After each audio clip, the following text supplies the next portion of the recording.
You're hanging out after hours with Matt Anderson, presented by Inside the Gamecocks. Good evening, everybody. Welcome into the Late Night Gamecock Show. I am your host, Matt Anderson, and I'm your source for all things Gamecocks After Dark. Well, we did not have a show last night. I promise you that was not an April Fool's joke. We made an executive decision, Phil and I, and Phil is the best producer in the game, to have this show on Tuesday nights going forward for a number of reasons. But the main reason is that I've been invited to play in a church league basketball pickup type setting with a couple other guys my age and a little bit older, a little bit younger, and I really need to get back in shape. So just a programming note, from now on, the show is going to be on Tuesday nights, 9 o'clock. We're going to lock that in going forward. So if you're used to watching this show on Mondays, we're just moving one day later in the week. And I'm excited for that shift because it allows me to be fresher for all of you guys. I guess the best place to start right now, and we're going to talk a little bit of basketball. We're going to talk a little bit of football, a little bit of baseball on this show tonight. But I guess let's go ahead and start with basketball. I kind of want to put a bow on this season. It was a great season for the Gamecocks, I think, by all measurable ways you can measure a season. The Gamecocks had a humongous success, tied for second in the SEC. Drew a 6th seed. I thought they probably should have had a better draw than that. Ran into a tough 11th seed in Oregon, but to make the NCAA tournament after the kind of just difficult situation Lamont Paris took over from Frank Martin, and to do that in his second year, make the NCAA tournament, is something that I did not expect. I did not expect it at all. I thought the Gamecocks were probably going to be an NIT team this year. I thought they would get to 20 wins, maybe 19. I thought they were going to have a winning record, but I just didn't know how Lamont was going to be able to mesh all of these transfers and all these new faces into a system that we really didn't get a chance to see how Lamont Paris wanted to coach basketball and wanted his players to play 2 years ago. But to see what Coach Paris has been able to do with this particular team gives me really, really high hopes going forward. I guess the big news of the day out of men's college basketball at South Carolina was Meechie Johnson decided to go back to Ohio State. He calls Ohio State home. He's from, I'm blanking on where he's from. Columbus. I was blanking on where Meechie was originally from, but yeah, Meechie's a Columbus kid. He started his career at Ohio State. It's been well documented on this show, on the Big Spur, that it was really difficult for his family to get to come watch him play in person. That was important to him. He's had some stuff going on in his family life that really, it's probably best for all parties for Meechie to head back to Ohio State. While it hurts the Gamecocks, Meechie is a very, very replaceable player in this transfer portal window and NIL window that the Gamecocks and every other college basketball team finds themselves in right now. I actually pulled this stuff earlier today because I was curious, just myself, what the transfer situation looks like in the SEC so far. So I'm just going to run down this. Alabama doesn't have a single transfer yet. Makes sense. They're in the Final Four. Probably the dust won't settle on them until potentially after Saturday night, Monday into next week. But I fully expect some transfers out of Alabama. Arkansas has 5 players in the transfer portal. I would imagine that number balloons. There's a lot of smoke right now that their head coach, Musselman, is going to be headed to sunny Los Angeles to take over the Southern Cal program. So with Eric Musselman potentially leaving the SEC and there already being 5 transfers from the Arkansas program, I expect a lot more. And it's kind of late in the coaching carousel for Arkansas to find another coach. I've seen rumors of Chris Beard. I kind of would be shocked if that happened, but crazier things have happened. So Arkansas has 5 players in the portal. Auburn has 2 players in the portal. Florida has 1, and their kid just went to Kansas. Kentucky has 1, and from what I've been told this was a player that John Calipari made it his ultimate mission to get back to Kentucky, and the kid still decided to transfer out. LSU has one transfer. Ole Miss is losing 3 kids to the portal. Oklahoma, who will be in the SEC next year, they're losing 4 players to the portal. South Carolina, obviously 2. We already touched on Michi Johnson. And then Deba is leaving as well. Deba's probably going to go down to a much smaller school where the competition level isn't so high and he has an opportunity to play. Tennessee, as of right now, has 0 players in the transfer portal. I'm really interested to see what happens with Tennessee because they were an older team this year. I don't know exactly how many players that have eligibility to come back.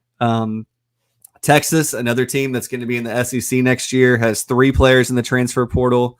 Texas A&M has 1 player in the transfer portal. Vanderbilt has 5. It's not uncommon to see 5, 6, 7 players in the transfer portal nowadays, but obviously with Jerry Stackhouse being let go and, some players might be looking at other opportunities and, they might not quite have been good enough for the SEC anyway. I don't know. I haven't dug too deep into the players that they are losing. Missouri is losing 3 players to the portal. Mississippi State, 3 players, and Georgia still alive in the NIT. So similar to Alabama, players probably haven't made a public decision quite yet on what they're going to do. But all in all, I'm just going to let you know there's 35 players that make up the 18 teams next year in the Southeastern Conference for basketball, men's basketball, that those players have already announced their transfer intentions, and there's going to be more. I know that, we're still tracking a couple players on South Carolina's end. I can tell you I don't see anything happen with Colin Murray Boyles. I think that he's really happy. He's a hometown kid in Columbia. And I apologize, but I can't give names right now just because it's super sensitive information because, Coach Paris is trying to protect his program. So, the conversations are being had. Ultimately, I think you might see 1 to 2 players that were on the team last year at South Carolina end up in the portal, but it would not shock me at all to see 0. So I know that's a really vague statement, but just wanted to prepare everybody for what could potentially be coming down the pipeline. And look, if South Carolina loses, 1 or 2 players, like I mentioned, it's not the end of the world because there are a lot of other kids in the transfer portal that can make up those subtractions and maybe even subtraction by addition.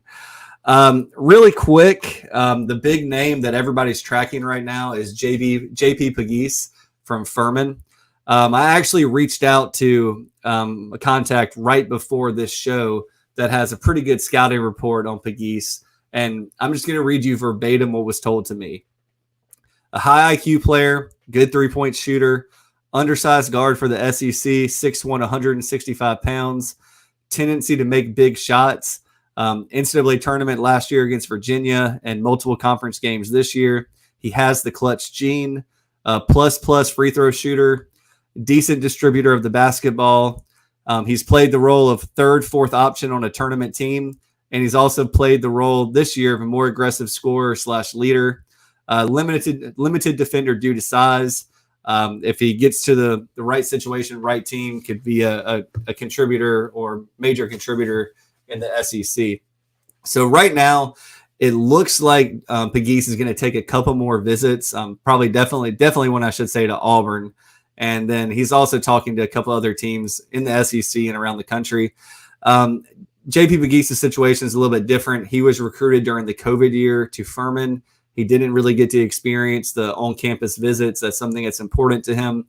Ultimately, everything that I have been told, everything that I've heard is that it's going to come down to South Carolina and Auburn.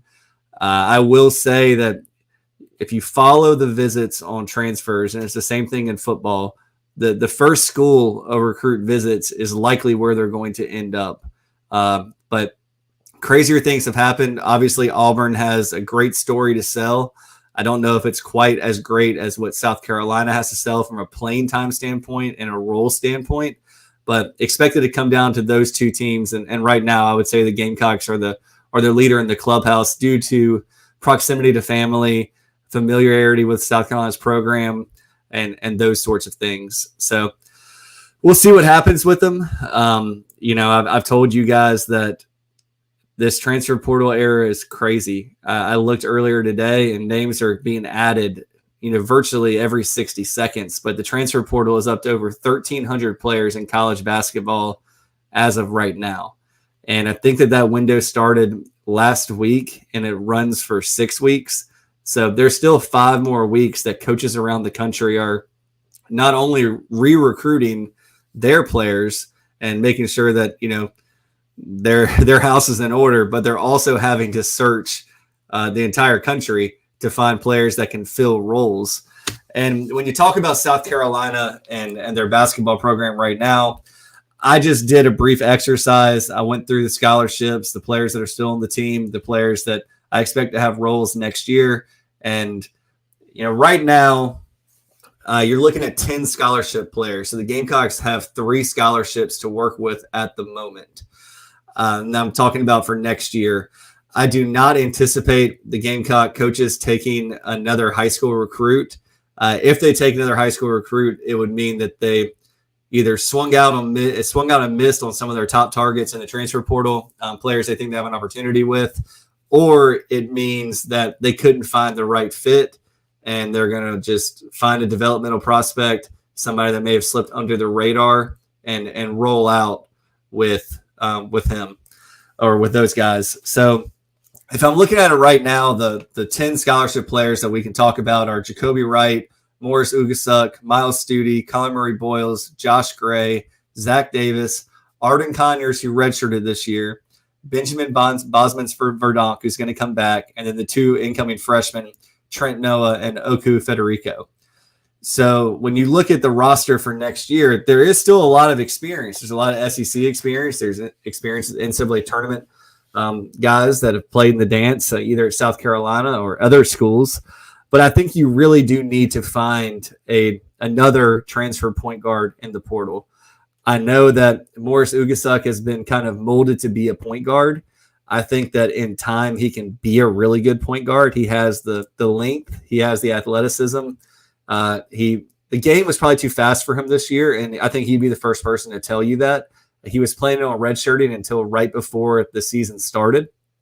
But Morris Ugasuk, I mean, there's going to be a heck of a lot of development with that kid. He's one kid I'm really excited about his future, but I don't know if he's quite ready to take the reins of point guard next year. And I'll be honest, I just don't think Jacoby Wright is a point guard. I think he's much better suited to be an off guard or off ball guard that knocks down shots, can help facilitate the offense, but not lead the offense at the SEC level. So I think that the Gamecocks are going to have to find at least 1, maybe 2, just dudes at point guard. You need at least 2 to 3 primary ball handlers on a team at a time that can step in and give you action in the SEC. So I really do think the Gamecocks are going to have to find at least 1 point guard, maybe 2. After that, Zach Davis, I think he could be kind of a big shooting guard. Obviously, Coach Parrish let it rip from 3 this past year, at least taking a couple of threes a game. There's confidence there that he can make it. He's just got to do it consistently in games. I think that as a ball-stopping 2 guard that guards the other team's best player night in, night out, like Talon Cooper did, we could see what happens with Zach. I think he's probably best fitted to be a small forward right now, but I'm not going to put it past him to potentially get over to a shooting guard. Miles Studi, he can play shooting guard. He's probably better fit as a small forward, undersized small forward, but he could slide into shooting guard. Miles Studi had big games for the Gamecocks this year. At power forward, you're really looking at Colin Murray Boyles. He's going to be the man next year. He is 100% the man. He's going to be a first-team All-SEC type player. He is really, really good, as you all know, and that's the centerpiece of next year's team. After that, you get to Josh Gray and Bosmans Verdonk. I thought that Benjamin played decently. I mean, for what his role was and what he was asked to be, I thought that he did it well. I think that towards the end of the year, there were just better options, and it was tough to take BJ Mack off the floor with the way that he was able to be a chess piece on offense and really open up things for everybody, even when he wasn't making his 3-pointers. So, you got two guys there, so you got a 3-man rotation at power forward center of Colin Murray Boyles, Josh Gray, and Benjamin Bosman Verdonk. I think you need more. I think you definitely need more. I don't know what the answer is there because Arden Conyers is brought in as maybe like a shooting guard, small forward, not really a banger down low. I heard that he has gained some good weight. Maybe he can make that transition to power forward. But Federico is going to take time. I don't think you can throw him to the Wolves. He might even be a redshirt candidate, in my opinion. Now, I'll hear things over the summer, and I'll hear things in the preseason that might change my mind on him, but I think you're asking a lot of him to come in and give meaningful minutes to a potential NCAA tournament team. So you're really looking at point guard, power forward, and center from the transfer portal as long as you keep all the guys that you have. Yeah, I'm seeing in the chat here, where is Hero going? I'm going to have to check that. Hero is not a guy that I've been tracking. I don't know if there's anything that popped up on the Big Spur. Maybe Phil, did you see anything pop up on that? I'm checking right now. I don't know of anything. I mean, Hero was a walk-on, so he wasn't a scholarship player. Maybe he has potential to earn a scholarship over time. He was a guy that needed to add weight and add bulk, but I haven't heard anything about Hero. I just didn't mention him because I don't think he's going to be ready to play next year. Maybe as a designated shooter of some kind, but he needed a lot of work on his handles. But he has the pedigree. I could see Hero being a guy, but I was kind of penciling him in for his junior year. And there's a couple other walk-ons on the team that like Eli Sparkman. He's going to be around. I think he's a great guy in practice, and he's a great teammate. So we'll just have to see what happens there. But yeah, I think you got 3 open scholarships right now. I know that a lot of people have talked about an Eli Ellis reclassification. While I would say the door is not shut on that, I would say that's probably less than a 30% chance that it happens. I think that from a skill development standpoint, he probably would be better served to stay in his class and continue to work on his athleticism. Not that he needs it based on what he's doing OTE, but to ask Eli Ellis to come in and play point guard as a reclass, I just don't know if that could potentially be the solution. If he wants to come in and play, as a rotation guy, maybe a starter towards the end of the year, yeah, bring him on. He's an awesome player. I can't wait for him to get to campus, but I don't think he's the answer at point guard next year. So Gamecocks got to find a point guard. There are 357 other teams in the country that are also looking for point guards. But Talon Cooper was a guy that, he was one of the later additions to the class, and he turned out to be a second-team All-SEC guy. So we'll see what happens. Got to have 3 of them. But I do want to touch on women's basketball as well. I probably should have led with this. The women's Gamecocks are 36-0. They're back in the Final Four again. They're going to face off against NC State. And obviously NC State's in the men's Final Four as well after they knocked off Duke. But I actually had a friend text me this today. With NC State and men's team and their women's team in the Final Four, the last time that a men's and women's team was in the Final Four at the same time was when the Gamecocks did it back in 2017. So that's a nice little fact that they'll probably talk about a lot over the course of both Final Fours, the men's side and the women's side. The women they've been tested, especially these last 2 games. The first 2 games were just no contest. I think that it'll be interesting to see who comes out on the other side of the bracket with UConn and Iowa. I think that both of those teams are worthy Final Four teams. I think NC State is. Obviously, the Gamecocks are. I still think this Gamecock team is on a mission. They have not forgotten last year what happened with Caitlin Clark in the Final Four. And until someone shows me that they can beat the Gamecocks, I'm not going to pick against them. I would expect them to cut down the nets, and I'll be really excited to watch those Final Four games as well. It should be should be really fun. But we're going to talk a little bit about baseball and a little bit about football after this break. So thank you guys for joining me, and we'll be right back. I said, oh, Lord Jesus, it's a fire. Ain't nobody got time for that. Emergencies and accidents happen.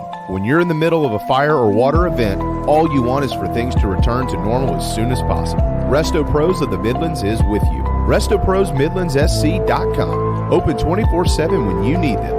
Quality that is guaranteed.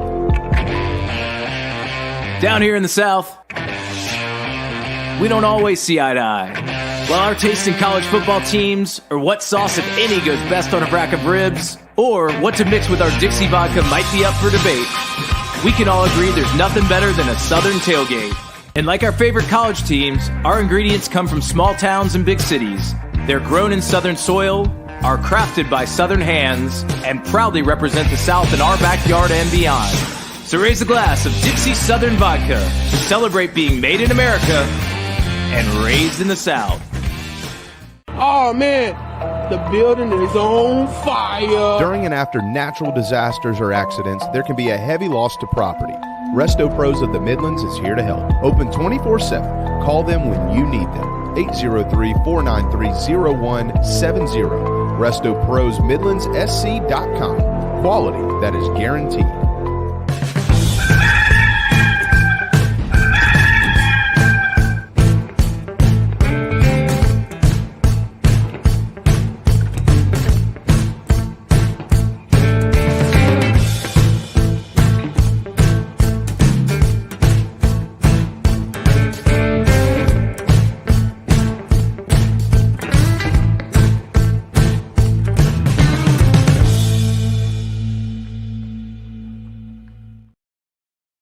Welcome back, everybody. Thank you for those words from our partners. Really appreciate that. Before I move on to baseball, I did want to give a quick basketball update. It's not really an update. It's just a refresh. When looking at the rest of, the SEC going forward, there's going to be so much stuff in flux for every team. I know we hit hard on South Carolina, but, looking through here, I just want to give you a quick rundown of where recruiting classes for SEC basketball programs are on the men's side going into next year. Alabama's in the Final Four this year. They have the number 7 class in the country. Arkansas is the number 26 class in the country. If Eric Musselman goes to Southern Cal, that 26th ranked class in the country is probably going to crater. Auburn has the 25th best class in the country. Florida, I was surprised, has the 64th best class in the country. Kentucky's Kentucky. They have the 2nd best class in the country. LSU, 29th best class in the country. Ole Miss, 39th. I was interested in Ole Miss because, Chris Beard got in there kind of late, and he might be just looking at the transfer portal, but I'm wondering if some of those allegations that he had at Texas are following him on the recruiting trail. I don't know. Oklahoma, who will join the conference next year, is the 59th best recruiting class in the country. South Carolina sits at 57th with the 2-man class. Tennessee is at 78. That's why I'm saying I'm really interested to see what happens to Tennessee when all the dust settles. Obviously, they just lost over the weekend, but they lose Dalton Connect, who is their main guy, and then they don't really bring in a great class, and I got to see who they lose. Texas is going to join the SEC next year. They have the 10th best class in the country. Texas A&M slots in at 43rd. Vanderbilt at 70th. Missouri, I'll tell you one thing about Gates. The man can recruit. He has the 5th best class in the country, Mississippi State, the 36th best class in the country, and Georgia, the 74th best class in the country. So once all this dust settles, it's really baseball and football season now. And I know that, basketball is my thing and I love it. But I love all the other sports too, but we'll talk about basketball once all this dust settles with transfers and who's going where and the NBA draft and any kind of late recruiting stuff, recruits reclassifying. It happens all the time. So we'll talk about that later. So that's a bow on basketball until we're talking about the women cutting down the nets, which will probably be happening live on our show Tuesday night. So me and Phil might have to talk about that. But moving on to baseball real quick, Ray Tanner had a thing, and he said, you want to win your home series. And if you can sweep, that's even better in the SEC. And you don't want to get swept on the road. Well, there's so much hand-wringing right now about the baseball team, and I get it. It's tough to watch them play sometimes, and so many one-run losses are difficult for a fan to watch, and it just feels like death by a million paper cuts. It's difficult. But the Gamecocks have done the recipe that Ray Tanner said was the success metric in the SEC to host a regional. They went to Alabama and they lost 2 out of 3. I'm blanking on who was the first one they played. Was it? You gotta look at the schedule. All these sports are just all boggled up in my mind right now. I'm trying to remember who they played the first SEC road schedule. Here we go. Yeah, so they lost 2 out of 3 to Ole Miss. They lost 2 out of 3 to Alabama on the road. That's the formula. They swept Vanderbilt. Well, now they have a game tomorrow against Georgia Southern at home, and then they host number 3 Texas A&M at home. It wasn't long ago that Vanderbilt was the number 3 ranked team in the country, and they came into Founders Park and promptly got smacked around by the Gamecocks. So you want to hold serve on the road, and you win your home series. Gamecocks are 21-7 right now, 5-4 in the SEC. We're roughly a little over halfway through the regular season. Baseball is a 56-game season. In my estimation, coupled with the Gamecocks RPI, they're exactly where they want to be. Obviously, all Gamecock fans want them to win every single game. Probably didn't enjoy the 2 losses to Clemson. I think they dropped one to either Miami or Belmont. I think it was Belmont. So those are tough ones. But Clemson's also ranked in the top 2 in the country right now. So there's no shame in losing a 1-run game to Clemson and then losing that other game as well. I mean, they're a good team this year. It is what it is. Everybody hates to say it, but they're a good team this year. So Gamecocks are right where they need to be. Just some quick stats here. The Gamecocks have 1, 2, 3 guys hitting over 300. Those guys are Kennedy Jones, Ethan Petrie, and Dylan Brewer. They got a couple guys hovering around 275 to 290. That's Tyler Kalsi, Cole Messina, Blake Jackson, and Parker Noland. The home runs have been there. Gamecocks have 46 home runs this year. Opponents only have 23. The pitching's been pretty great this year, in my opinion. They're probably still trying to fine-tune some things there. But all in all, I don't think it's doom and gloom time for Gamecock baseball fans. It's a long season, and Gamecocks have a couple more series like Vanderbilt when they won 3, all 3 at home, and things can change in a hurry. I still think this is a really talented baseball team. I think that, it's kind of weird that the pitching is kind of what is the story of the Gamecock season so far and not the hitting. But I think the hitting is going to come along. And anytime you have an Ethan Petrie and a Cole Messina in the lineup, and Kennedy Jones, the way he's hitting the ball right now, they're going to be a tough out. Now, you'd like to see some of those guys like Talmadge LaCroix, who we know is better than a 250 hitter. Gavin Casas hitting 250 as well. He might be a 250 hitter, but he has the opportunity to be better, and we all know that he has power. I think this Gamecock team is a Gamecock baseball team that's going to get hot later in the season, rack off a couple of series in a row. It doesn't get easy right now, obviously, with Arkansas or with Texas A&M coming in as the number 3 team in the country. Then they get a midweek against North Carolina on a neutral field in Charlotte. And then after that, they got to go to Gainesville, where their season ended last year in the Super Regionals. Florida is 16-11 on the year, still somehow ranked in the top 10 in the country, top 6 in most polls that I've seen.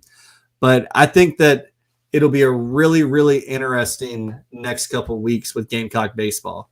And regardless of what happens, I don't think you can, write the Gamecocks off. I think that, going through these games, if you can play, 500, maybe one game over 500. Let's see. So you got 6 games against SEC opponents. They go 3-3 in those. So yeah, if they can go 5-3 over the next 8, I think that's a really, really good result for the Gamecocks at this point of the season, especially where their RPI is. And that's why that they hosted last year and got a top 16 overall seed in the NCAA tournament. So do they have more work to do to be a, national top 8 seed in the country? Yeah, absolutely. But they're not a bottom dweller of the SEC. The sky is not falling. So just remember that when you think about Gamecock baseball right now. All right, so we've had 7 practices so far, or 6 practices so far in spring ball. The spring game, the Garden and Black game, is April 20th for football. I know that you can go to the game. It's open to the public. I believe it's still free. It's good. It's a great opportunity to go watch a lot of new faces. I think that is the story of the Gamecock football team this year, and it starts with the quarterback, Lenore Sellers. Everything I've heard about Lenore Sellers has been great. He's taking on more of a leadership role. He's having to be a little bit more vocal, but the plays that were wow plays last year that he was making in practice are still there. Now, a lot more is being asked of him right now, and he's having to keep his head in the playbook, and he's having to talk to Dowell Loggins a lot, and they're having to go through progressions. And the big thing Lenore has said, on the record is trust his gut, trust his reads. If he thinks it's there, don't second guess. And that's the same for any starting quarterback at an SEC school or Big Ten school. I mean, it's difficult. It's a hard thing to do. But I have no doubts in Lenore Sellers, none at all. I think he's going to be really, really good for South Carolina. Obviously, you have Robbie Ashford as well, who's a new face. Transferred from multiple Power 5 programs. He's the backup right now. He's no more as a runner than a thrower. I think that he'd at least be serviceable if, disaster struck. But obviously Lenore Sellers is the guy that the coaches are riding with, and they made that clear to numerous quarterbacks in the football transfer portal that express interest in South Carolina. Then you got Dante Reno. I'll be honest, I haven't heard much about him. I'm sure that, he's an early enrollee. So, to quote Will Muschamp, he's drinking out of the fire hose. So we'll see what happens there. At running back, I'm just going to run down everything that I've heard from each position group for you guys real quick. Obviously, Juju McDowell and Raheem Rocket Sanders are injured right now. They're not going to participate in spring practice. But that's been a good thing for Oscar Attaway, Jerron Howell, and DJ Braswell. They're kind of splitting the reps there at running back, and that's a good thing. I've heard really good things about Oscar Attaway. I didn't know what to expect from him, but it seems like a guy that, if the Gamecocks hadn't got Rocket Sanders, they would have been just fine with Oscar Attaway at running back. Really excited for his future. I think he can catch the ball. He can run the ball. He's a big, powerful kid. He's going to be part of that 3-4-headed monster running back this year that's going to be backing up Raheem Rocket Sanders. Jerron Howell is everything that we've heard. If you listen to Hail Talk on Inside the Gamecocks, if you're a member of the Big Spur, which I recommend you become a member if you're not, the reviews of him have been extremely positive from a physique standpoint, from a skill standpoint, from an athleticism standpoint. He checks all of the boxes. DJ Braswell is a guy I haven't heard much about. I don't know if that's necessarily a good thing, but I haven't heard much about him. You kind of know what you have with Juju, and you know what you have with Rocket Sanders. Wide receiver is the most interesting, spot for me on the entire offense. I have a lot of faith in Lenore Sellers. I think the running back room is going to be just fine. Wide receiver, it seems like Gage Larvadan is really stepping up and kind of separating himself at this moment as the number one wide receiver. And remember, number one wide receiver doesn't have to be 6'3", 234 pounds, and run a 4.3 like DK Metcalf. They can be smaller and they can be shifty. Odell Beckham, all of 5'10", 5'11", a ridiculous player. I'm not saying the Gage is Odell, but I'm saying that he can be more than serviceable. You got Jared Brown in there as well. I think he's probably going to be the number 2.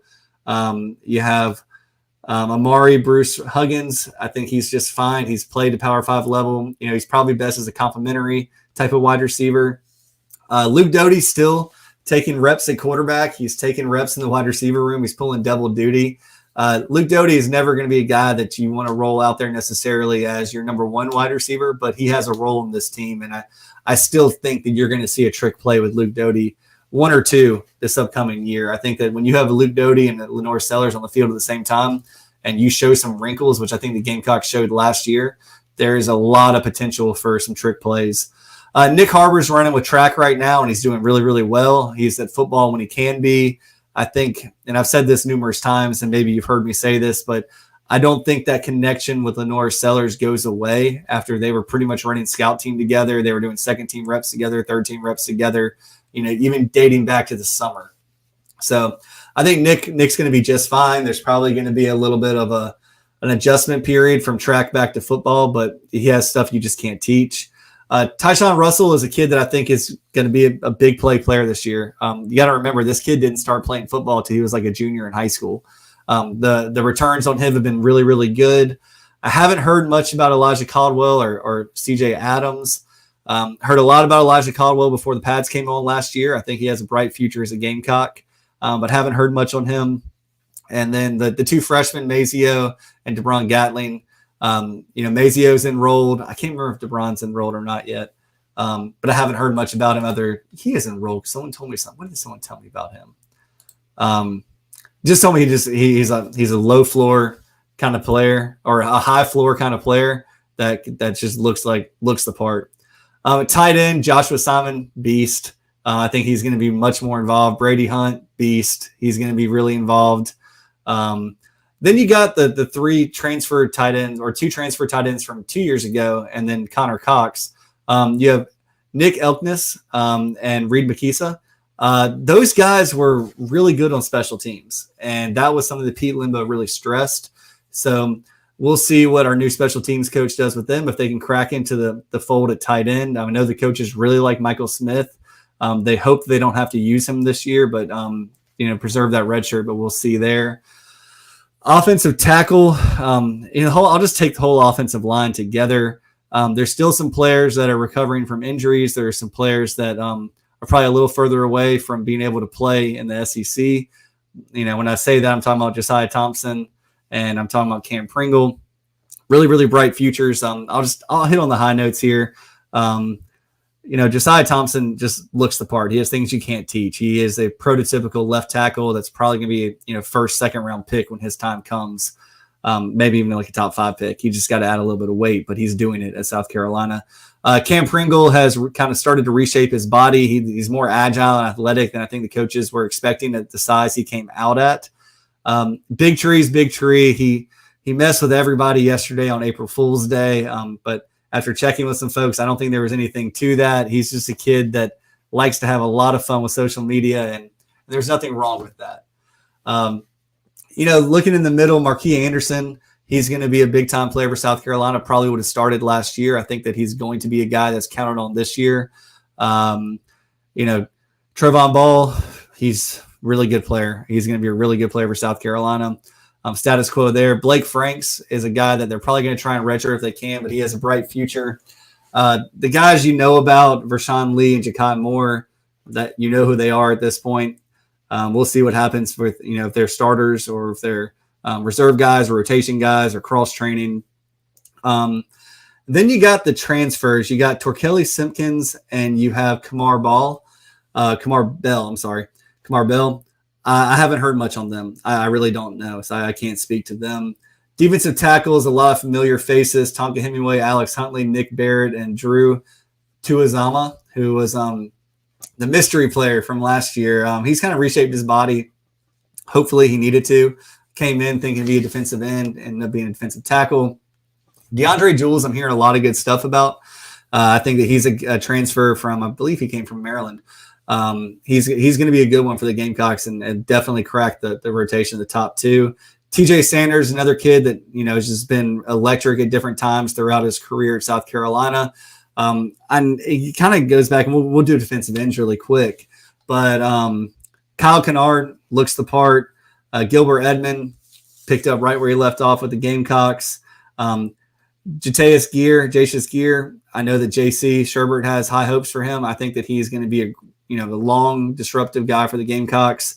The forgotten man, I think, is Desmond Umaluzo. I can never say his last name. You know what I'm talking about. But Dez is a kid that came in as a freshman, really good athlete, really good player, just probably needed some time to develop. I think he's going to be active for the Gamecocks this year.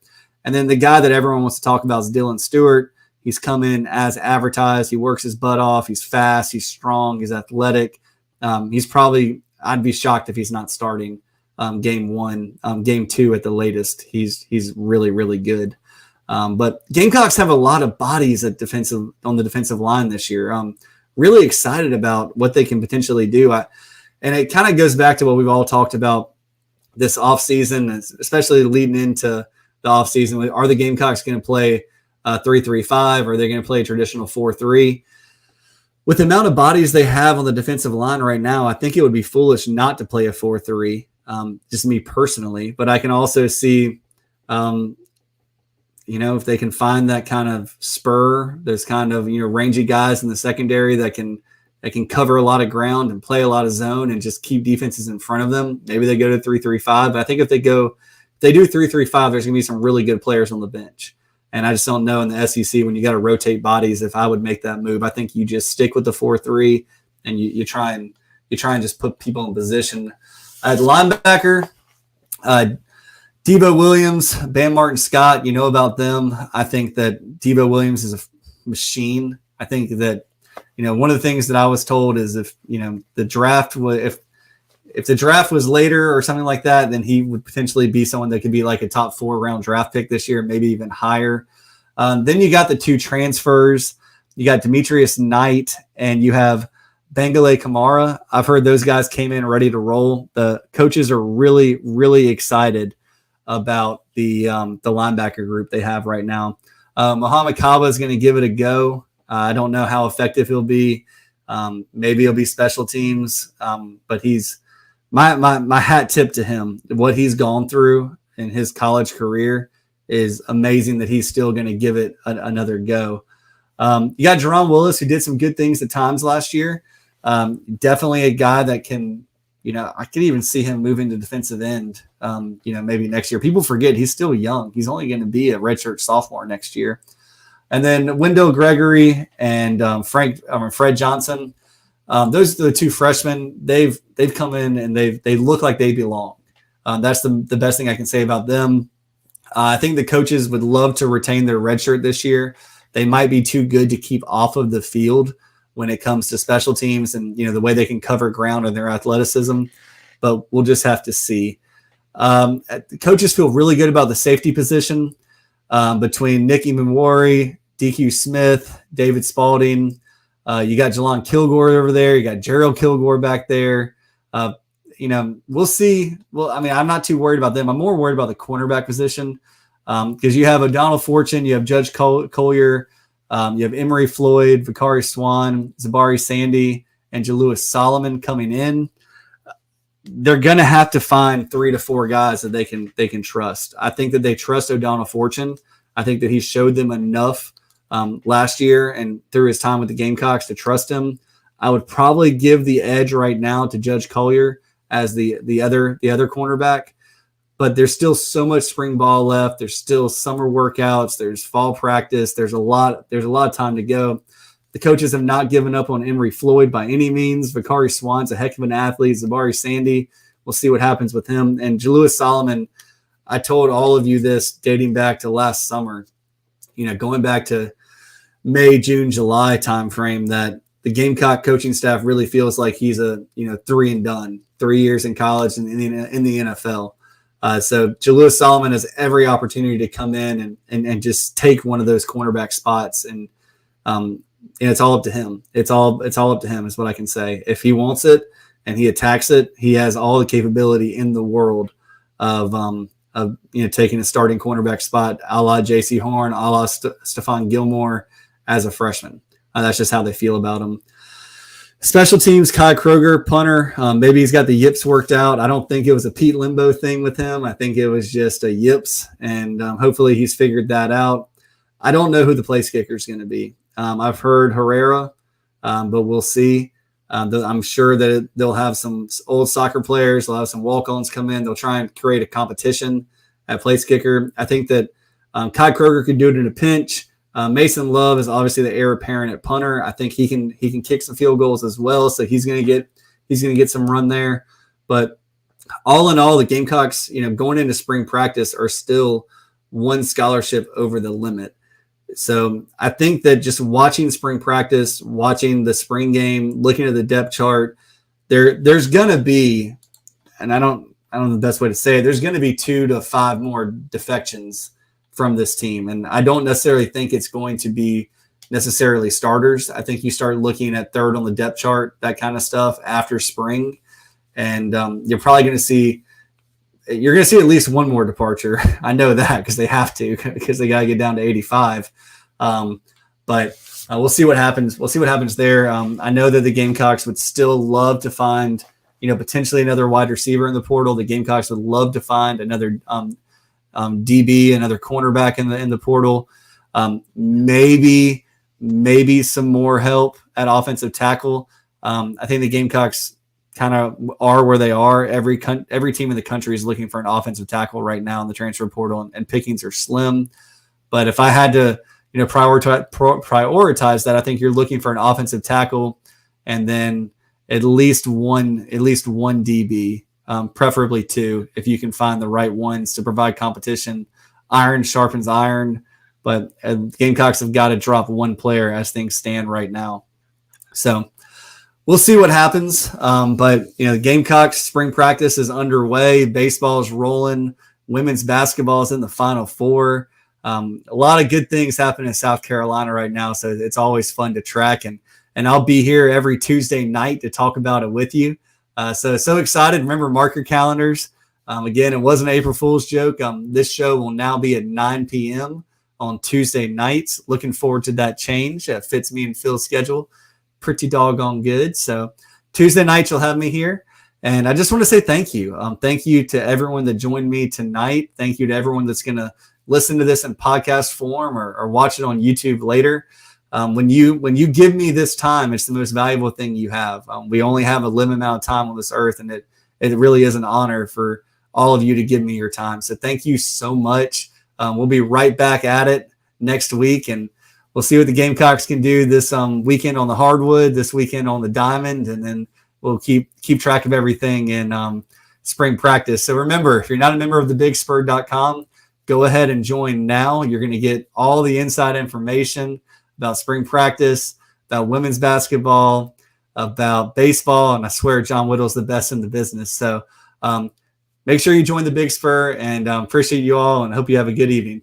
I'll talk to you soon. Bye.